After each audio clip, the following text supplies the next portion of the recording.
श्रीकृष्ण परब्रह्मणे नमः। श्रीमद्भगवद्गीता अथ त्रयोदशो अध्यायः क्षेत्र क्षेत्रज्ञ विभाग योगः।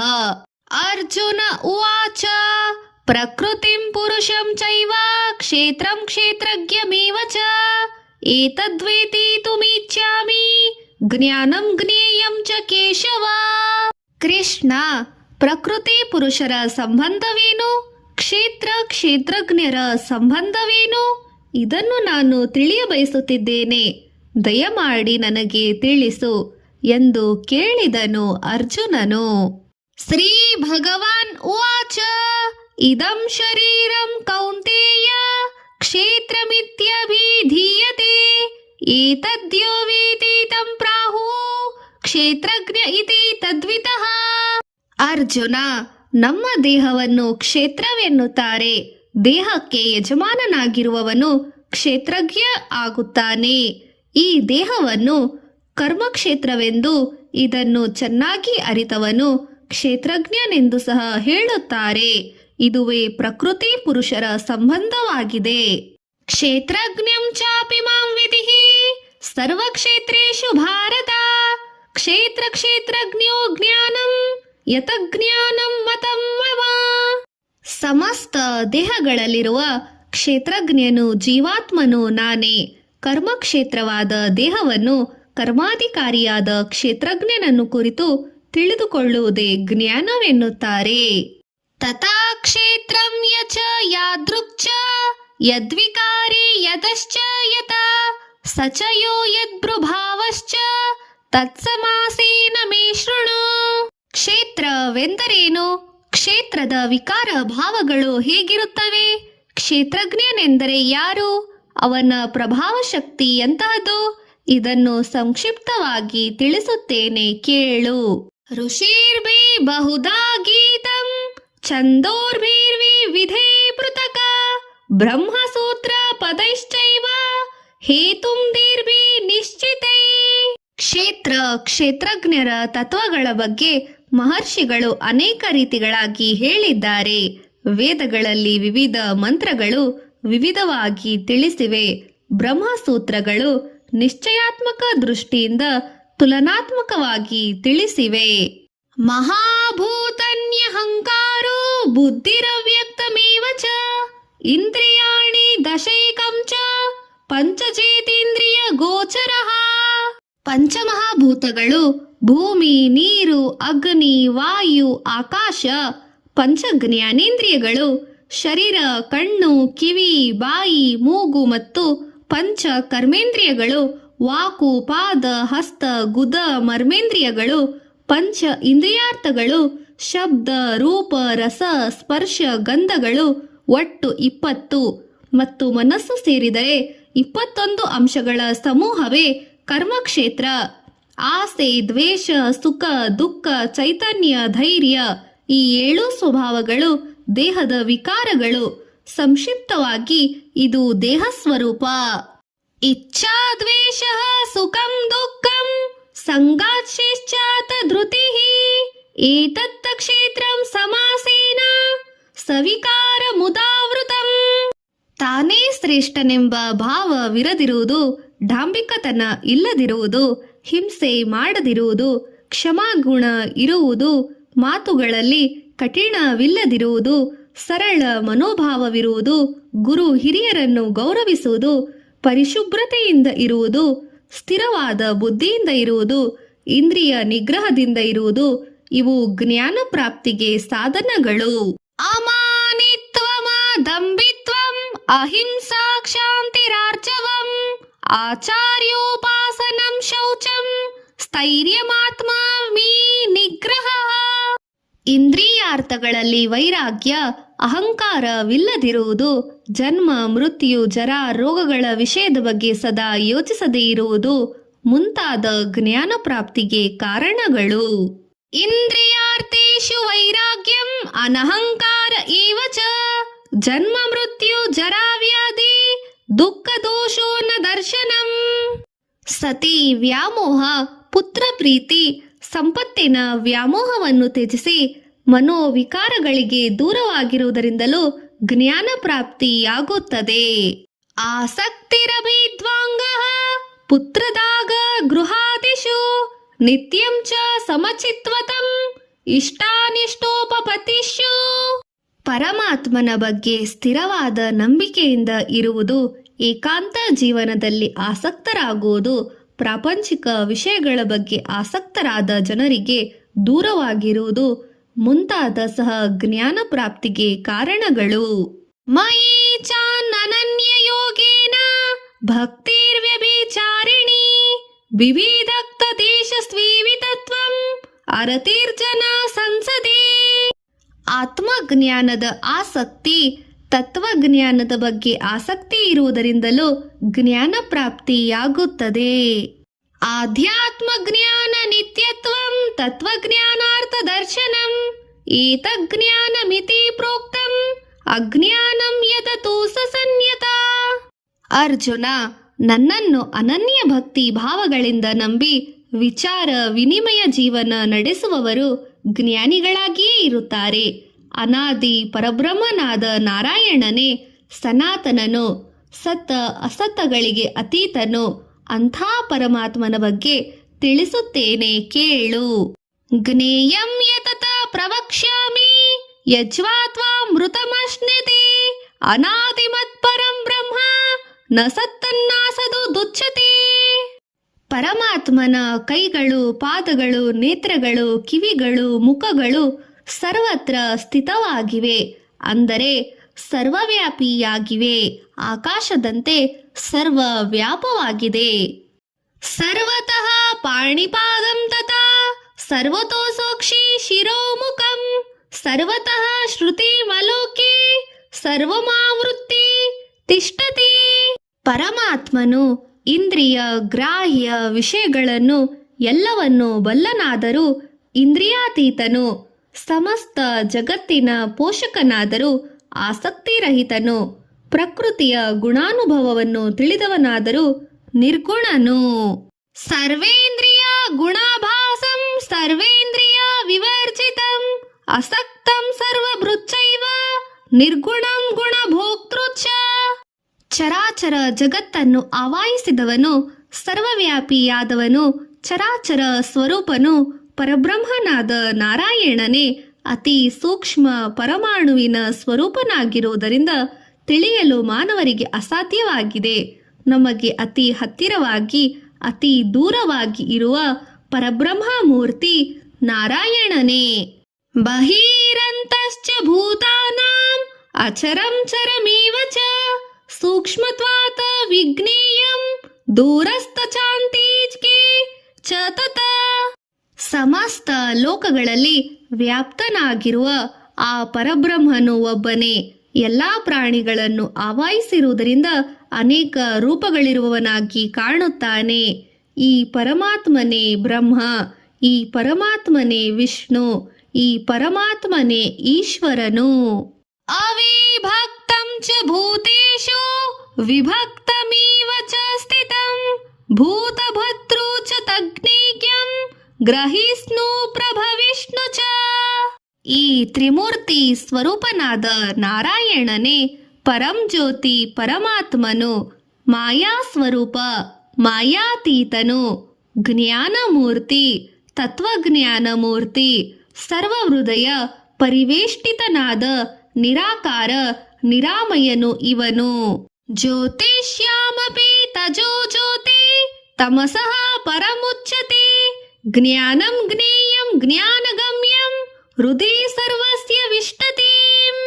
ಅರ್ಜುನ, ಇಲ್ಲಿಯವರೆಗೂ ಕ್ಷೇತ್ರಜ್ಞಾನವನ್ನು ಮತ್ತು ತಿಳಿಯಬೇಕಾಗಿರುವ ಪರಮಾತ್ಮ ನಾರಾಯಣನ ಸ್ವರೂಪದ ಬಗೆಗೂ ನಿನಗೆ ವಿವರಿಸಿದ್ದೇನೆ. ನಾನು ಹೇಳಿರುವ ಈ ತತ್ವಜ್ಞಾನವನ್ನು ತಿಳಿದವರು ಧನ್ಯರು. ಇದನ್ನು ತಿಳಿದು ಆಚರಿಸಿದವರು ನನ್ನ ಲೋಕವನ್ನು ಸೇರುತ್ತಾರೆ. ಇತಿ ಕ್ಷೇತ್ರಂ ತಥಾ ಜ್ಞಾನಂ ಜ್ಞೇಯಂ ಚೋಕ್ತಂ ಸಮಾಸತಃ ಮದ್ಭಕ್ತ ಏತದ್ವಿಜ್ಞಾತ ಮದ್ಭಾವಾಯೋಪಪದ್ಯತೆ. ಪ್ರಕೃತಿ ಮತ್ತು ಪುರುಷನು ಈ ಎರಡು ಸನಾತನವಾದ ಅನಾದಿ ಕಾಲದ ಸಂಬಂಧವನ್ನು ಹೊಂದಿವೆ. ಪ್ರೀತಿ, ದ್ವೇಷ, ಅಸೂಯೆ, ಅಸಹನತೆ, ಸಿಟ್ಟು, ಸೊಕ್ಕು ಮುಂತಾದ ಮನುಷ್ಯರ ವಿಕಾರಗಳೆಲ್ಲವೂ ಪ್ರಕೃತಿಯಿಂದ ಪ್ರಾಣಿಗಳಿಗೆ ಸಂಕ್ರಮಿಸಿವೆ. ಪ್ರಕೃತಿಂ ಪುರುಷಂ ಚೈವ ವಿದ್ಯನಾದಿ ಉಭಾವಪಿ ವಿಕಾರಾಂಶ ಗುಣಾಂಶೈವ ವಿಧಿ ಪ್ರಕೃತಿ ಸಂಭವಾನ್. ಮನುಷ್ಯರಲ್ಲಿ ವಿಕಾರಗಳನ್ನು ಸೃಷ್ಟಿಸುವುದರಲ್ಲಿ ಪ್ರಕೃತಿ ಕೆಲಸ ಮಾಡಿದರೆ ಈ ಮನೋವಿಕಾರಗಳನ್ನು ಜೀವಾತ್ಮ ಅನುಭವಿಸುತ್ತದೆ. ಕಾರ್ಯಕಾರಣ ಕರ್ತೃತ್ವೇ ಹೇತು ಪ್ರಕೃತಿ ರುಚ್ಯತೆ. ಪುರುಷಃ ಸುಖ ದುಃಖಾನಾಂ ಭೋಕ್ತೃತ್ವೇ ಹೇತು ರುಚ್ಯತೆ. ಪುರುಷನು ಪ್ರಕೃತಿಯಲ್ಲಿದ್ದು ಪ್ರಕೃತಿಯಿಂದ ಹುಟ್ಟಿರುವ, ಪ್ರಕೃತಿ ಹುಟ್ಟಿಸಿರುವ ಮಾನಸಿಕ, ಭೌತಿಕ, ಶಾರೀರಿಕ ಕಷ್ಟ ಸುಖಗಳನ್ನು ಅನುಭವಿಸುತ್ತಾ ಇರುತ್ತಾನೆ. ಇದುವೇ ಪ್ರಕೃತಿ ಪುರುಷರ ಸಂಬಂಧವಾಗಿದೆ. ಆದರೆ ಈ ಸಂಬಂಧ ಕಾರ್ಯ ಕಾರಣಗಳೇ ಮನುಷ್ಯರ ಉತ್ತಮ ಅಧಮ ಜನ್ಮಗಳಿಗೆ ಕಾರಣ.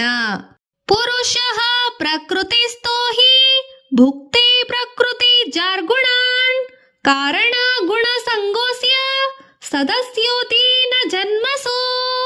ನಮ್ಮೆಲ್ಲರ ದೇಹದೊಳಗೆ ಇರುವ ಆತ್ಮವೇ ಪರಮಾತ್ಮ. ನಾವು ಮಾಡುತ್ತಿರುವ ಸಮಸ್ತ ಪಾಪ ಪುಣ್ಯಗಳಿಗೆ ಆತ್ಮವೇ ಸಾಕ್ಷಿಯಾಗಿರುವುದರಿಂದ ಆತ್ಮಕ್ಕೆ ಉಪದ್ರಷ್ಟ ಎಂಬ ಹೆಸರು ಸಹ ಇದೆ. ಇದನ್ನೇ ಅಂತರಾತ್ಮ ಎಂದು ಹೇಳುವುದುಂಟು. ನಾವು ಮಾಡುತ್ತಿರುವ ಕೆಲಸಗಳನ್ನು ಸಮ್ಮತಿಸುತ್ತಿರುತ್ತದೆ, ಅನುಮತಿ ನೀಡುತ್ತದೆ. ಕಷ್ಟ ಸುಖಗಳನ್ನು ಭರಿಸಿ ಪೋಷಣೆ ಮಾಡುತ್ತಿರುವುದರಿಂದ ಪತಿ ಯಜಮಾನ ಎಂದು ಸಹ ತಾನು ಮಾಡುತ್ತಿರುವ ತಪ್ಪು ಒಪ್ಪುಗಳನ್ನು ತಾನು ಅನುಭವಿಸುತ್ತಿರುವುದರಿಂದ ಭೋಕ್ತಾ ಎಂದು ಸಹ ಹೇಳುತ್ತಾರೆ. ಬ್ರಹ್ಮಾದಿ ರುದ್ರರಿಗೆ ಸ್ವಾಮಿ ಅಧಿಕಾರಿಯಾಗಿರುವುದರಿಂದ ಮಹೇಶ್ವರನೆಂದು, ಸಚ್ಚಿದಾನಂದ ಸ್ವರೂಪನಾಗಿರುವುದರಿಂದ ಪರಮಾತ್ಮನೆಂದು ಈ ದೇಹಾತ್ಮವನ್ನು ಕರೆಯುತ್ತಾರೆ. ಉಪದ್ರಷ್ಟಾನುಮಂತಾ ಚ ಭರ್ತಾ ಭೋಕ್ತಾ ಮಹೇಶ್ವರಃ ಪರಮಾತ್ಮೇತಿ ಚಾಪ್ಯುಕ್ತೋ ದೇಹೇಸ್ಮಿನೋರುಷ್ಯ ಪರಃ. ಈ ರೀತಿಯಾಗಿರುವ ಪ್ರಕೃತಿ ಪುರುಷ ತತ್ವವನ್ನು, ಗುಣ ಕರ್ಮಗಳನ್ನು ವಿಷಯವಾಗಿ ತಿಳಿದವರು ಪುನರ್ಜನ್ಮ ಪಡೆಯಲಾರರು. ಯ ಏವಂ ವೇತಿ ಪುರುಷಂ ಪ್ರಕೃತಿಂ ಚೈವ ಗುಣೈ ಸಹ ಸರ್ವತಾ ವರ್ತಮಾನೋಸಪಿ ನಯೋ ಭಯೋಸ ಬೀಜಾಯತೆ. ಯೋಗಿಗಳು ಶುದ್ಧವಾದ ಸೂಕ್ಷ್ಮ ಬುದ್ಧಿಯಿಂದಲೋ ತಪೋ ಶಕ್ತಿಯಿಂದಲೋ ದೇಹದೊಳಗೆ ಇರುವ ಪರಮಾತ್ಮನನ್ನು ಕಾಣುತ್ತಾರೆ. ಕೆಲವರು ಕರ್ಮಯೋಗದಿಂದ, ಆತ್ಮಜ್ಞಾನದಿಂದ ದೇಹದಲ್ಲಿರುವ ದೇವರನ್ನು ಕಾಣುತ್ತಾರೆ. ಧ್ಯಾನೇನಾತ್ಮಯಂ ಪಶ್ಯಂತಿ ಕೇಚಿದಾತ್ಮಾತ್ಮನ ಅನ್ಯೇ ಸಾಂಖ್ಯೇನ ಯೋಗೇನ ಕರ್ಮಯೋಗೇನ ಚಾಪರೇ. ಆದರೆ ಪಾಮರ ಜನರು ಸಾಧನಾ ಯೋಗ ಮಾರ್ಗಗಳನ್ನು ತಿಳಿಯಲಾರರು, ತಿಳಿದರೂ ಆಚರಿಸಲಾರರು. ಜ್ಞಾನಿಗಳಾದ ಮಹಾತ್ಮರಿಂದ ಕೇಳಿ ತದಾನುಸಾರವಾಗಿ ಉಪಾಸನೆಗಳನ್ನು ಮಾಡುತ್ತಾರೆ. ಅನ್ಯೇ ತ್ವೇ ಮಜಾನಂತಹ ಶ್ರುತ್ವಾನೇಭ್ಯ ಉಪಾಸತೆ ತೇ ಸಪಿ ಜಾತಿ ತರಂತ್ಯೈವ ಮೃತ್ಯು ಶ್ರುತಿ ಪರಾಯಣಃ. ಅರ್ಜುನ, ಸ್ಥಾವರಾದಿ ವಸ್ತುಗಳಲ್ಲಿ, ಜಂಗಮಾದಿ ಪ್ರಾಣಿಗಳಲ್ಲಿ ಕ್ಷೇತ್ರ ಕ್ಷೇತ್ರಜ್ಞ ಸಂಯೋಗದಿಂದಲೇ ಜನ್ಮ ತಾಳುತ್ತಿವೆ. ಯಾವತ್ ಸಂಜಾಯತೆ ಕಿಂಚಿತ್ ಸತ್ವಂ ಸ್ಥಾವರ ಜಂಗಮಂ ಕ್ಷೇತ್ರ ಕ್ಷೇತ್ರಜ್ಞ ಸಂಯೋಗಾತ್ ತದ್ವಿಧಿ ಭರತ ವರ್ಷಭ. ಅಸ್ಥಿರವಾದ, ಅಶಾಶ್ವತವಾದ ಸ್ಥಾವರ ಜಂಗಮಗಳಲ್ಲಿ ಅಂತರ್ಗತನಾಗಿರುವ ಪರಮಾತ್ಮನನ್ನು ಕಾಣಬಲ್ಲವನೇ ಯೋಗಿ. ಅವನೇ ಗುರು ಸ್ವಾಮಿ, ಅವನೇ ಮಹಾತ್ಮ. ಸಮಂ ಸರ್ವೇಷು ಭೂತೇಷು ತಿಷ್ಠಂತಂ ಪರಮೇಶ್ವರಂ ವಿನಶ್ಯಸ್ವ ವಿನಶ್ಯಂತಂ ಯಃ ಪಶ್ಯತಿ ಸ ಪಶ್ಯತಿ. ಸರ್ವ ಪ್ರಾಣಿಗಳ ಹೃದಯಾಂತರಾಳಗಳಲ್ಲಿ ಒಂದೇ ರೀತಿಯಾಗಿ ಸಮಸ್ಥಿತನಾಗಿರುವ ಪರಮೇಶ್ವರನನ್ನು ಸಮತ್ವ ಭಾವನೆಯಿಂದ ನೋಡುವಂತ ಜನರು ಆತ್ಮ ಪತನವನ್ನು ಹೊಂದುವುದಿಲ್ಲ, ಎಂದೋ ತನ್ನನ್ನು ತಾನು ನಾಶಪಡಿಸಿಕೊಳ್ಳುವುದಿಲ್ಲ, ಆತ್ಮಹತ್ಯೆಗೆ ಶರಣಾಗುವುದಿಲ್ಲ, ನಿರಾಶೆ ಪಡುವುದಿಲ್ಲ, ದುಃಖಿಸುವುದಿಲ್ಲ. ಸಮಂ ಪಶ್ಯನ ಹಿ ಸರ್ವತ್ರ ಸಮವಸ್ಥಿತಮೀಶ್ವರಂ ನ ಹೀನಸ್ತ್ಯತ್ವಾನಾತ್ಮನಂ ತತೋ ಯಾತಿ ಪರಾಂ ಗತಿಂ. ನಾವು ಮಾಡುತ್ತಿರುವ ಸಕಲ ಕಾರ್ಯಗಳು ಪ್ರಕೃತಿಯ ಗುಣದಿಂದ ನಡೆಯುತ್ತಿವೆ. ಇದಕ್ಕೆ ಆತ್ಮವೇ ಜವಾಬ್ದಾರಿಯಾಗಿದೆ. ಇದನ್ನು ತಿಳಿಯುವವನು ನಿಜವಾದ ಕರ್ಮಯೋಗಿ. ಪ್ರಕೃತೈವ ಚ ಕರ್ಮಾಣಿ ಕ್ರಿಯಮಾಣಾನಿ ಸರ್ವಶಃ ಯಃ ಪಶ್ಯಂತಿ ತಥಾ ಸಾತ್ಮಾನಂ ಅಕರ್ತಾರಾಂ ಸ ಪಶ್ಯತಿ. ನಮ್ಮ ಕಣ್ಣಿಗೆ ಕಾಣುತ್ತಿರುವ ಸರ್ವ ಪ್ರಾಣಿಗಳು ಒಂದೇ ಪರಮಾತ್ಮನಲ್ಲಿ ಸ್ಥಿತವಾಗಿವೆ ಎಂದು, ಎಲ್ಲಾ ಪ್ರಾಣಿಗಳನ್ನು ಮತ್ತು ನಮ್ಮನ್ನು ಸೃಷ್ಟಿಸಿದ ದೇವರು ಒಬ್ಬನೇ ಎಂದು ತಿಳಿದು ನಡೆದುಕೊಳ್ಳುವವನು ಪರಮಾತ್ಮನನ್ನು ತಪ್ಪದೇ ಸೇರುತ್ತಾನೆ. ಹೀಗೆ ತಿಳಿಯುವುದೇ ಮುಖ್ಯವಾದ ದೈವ ಪೂಜೆ. ಯದಾ ಭೂತ ಪೃಥಕ್ ಭಾವಂ ಏಕಸ್ತಮನು ಪಶ್ಯತಿ ತತ ಏವ ಚ ವಿಸ್ತಾರಂ ಬ್ರಹ್ಮ ಸಂಪದ್ಯತೆ ತಥಾ. ಸೃಷ್ಟಿಕರ್ತನಾದ ಪರಮಾತ್ಮನು ಸರ್ವ ಪ್ರಾಣಿಗಳ ದೇಹದಲ್ಲಿ ಇದ್ದರೂ ನಿರ್ಗುಣನಾಗಿರುವುದರಿಂದ ನಾವು ಮಾಡುತ್ತಿರುವ ಪಾಪ ಕಾರ್ಯಗಳು, ಪುಣ್ಯ ಕಾರ್ಯಗಳು ದೇಹದಲ್ಲಿರುವ ದೇವನಿಗೆ ಸಂಬಂಧವಿರುವುದಿಲ್ಲ. ಅನಾದಿತ್ವಾ ನಿರ್ಗುಣತ್ವಾತ ಪರಮಾತ್ಮವ್ಯಯಂ ಶರೀರಸ್ಥೋಪೇನ ಕೌಂತೆಯ ನ ಕರೋತಿ ನ ಲಿಪ್ಯತೆ. ಸಮಸ್ತ ಭೂಮಿಯನ್ನು ವ್ಯಾಪಿಸಿರುವ ಆಕಾಶವು ಭೂಮಿಯ ಜೊತೆ ಕಲಿತು ಇದ್ದರೂ ಭೂಮಿಯನ್ನು ಹೇಗೆ ಕಲಿಯುವುದಿಲ್ಲವೋ ಅದೇ ರೀತಿ ದೇಹದ ಒಳಗೆ ಇರುವ ಪರಮಾತ್ಮನು ದೇಹದ ಸಂಬಂಧವಿರುವುದಿಲ್ಲ, ಅಂದರೆ ದೇಹ ಕ್ರಿಯೆಗಳಲ್ಲಿ ಭಾಗವಹಿಸುವುದಿಲ್ಲ. ಯಥಾ ಸರ್ವಗತಂ ಸೌಖ್ಯಂ ಆಕಾಶಂ ನೋ ಲೋಪ ಲಿಪ್ಯತೆ ಸರ್ವತ್ರಾವಸ್ಥಿತೋ ದೇಹೇ ತಥಾತ್ಮ ಲೋಪ ಲಿಪ್ಯತೆ. ಯಥಾ ಪ್ರಕಾಶಕ್ತೇಕ್ತ ಕೃತನ್ನಂ ಲೋಕಮಿಮಂ ರವಿಃ ಕ್ಷೇತ್ರಂ ಕ್ಷೇತ್ರಿ ತಥಾ ಕೃತನ್ನಂ ಪ್ರಕಾಶಯತಿ ಭಾರತ. ಒಬ್ಬ ಸೂರ್ಯ ಎಲ್ಲಾ ಪ್ರಾಣಿಗಳಿಗೆ ಬೆಳಕನ್ನು ಕೊಟ್ಟು ಸೃಷ್ಟಿಯನ್ನು ನಡೆಸುತ್ತಿರುವ ಹಾಗೆ, ಹಾಗೂ ಒಬ್ಬ ಪರಮಾತ್ಮನು ಎಲ್ಲಾ ಪ್ರಾಣಿಗಳ ದೇಹದೊಳಗೆ ಇದ್ದು ನಡೆಸುತ್ತಿದ್ದಾನೆ. ಕ್ಷೇತ್ರ ಕ್ಷೇತ್ರಜ್ಞಯೋರೇವಂ ಅಂತರಂ ಜ್ಞಾನ ಚಕ್ಷುಷ ಭೂತ ಪ್ರಕೃತಿ ಮೋಕ್ಷಂ ಚ ಏ ವಿಧುರ್ಯಾಂತಿ ತೇ ಪರಂ. ಅರ್ಜುನ, ಈ ರೀತಿ ಕ್ಷೇತ್ರ ಕ್ಷೇತ್ರಜ್ಞರ ಮಧ್ಯೆ ಇರುವ ಅಂತರಗಳನ್ನು, ಕಾರ್ಯ ಕರ್ಮಗಳಿಂದ ವಿಮುಕ್ತರಾಗುವಂತಹ ಉಪಾಯಗಳನ್ನು ಜ್ಞಾನ ನೇತ್ರಗಳಿಂದ ತಿಳಿದ ಮಹಾತ್ಮರು ಉತ್ತಮ ಗತಿಯನ್ನು ಹೊಂದುತ್ತಾರೆ. ಓಂ ತತ್ಸದಿತಿ ಶ್ರೀಮದ್ ಭಗವದ್ಗೀತಾಸುಪನಿಷತ್ತು ಬ್ರಹ್ಮವಿದ್ಯಾಂ ಯೋಗಶಾಸ್ತ್ರೇ ಶ್ರೀಕೃಷ್ಣಾರ್ಜುನ ಸಂವಾದೇ ಕ್ಷೇತ್ರ ಕ್ಷೇತ್ರಜ್ಞ ವಿಭಾಗ ಯೋಗೋ ನಾಮ ತ್ರಯೋದಶೋ ಅಧ್ಯಾಯಃ. ಪಾರಾಯಣ ಫಲ, ಪಾಪ ವಿಮುಕ್ತಿ, ಸದ್ಗತಿ ಪ್ರಾಪ್ತಿ. ಶ್ರೀಕೃಷ್ಣಾರ್ಪಣಮಸ್ತು.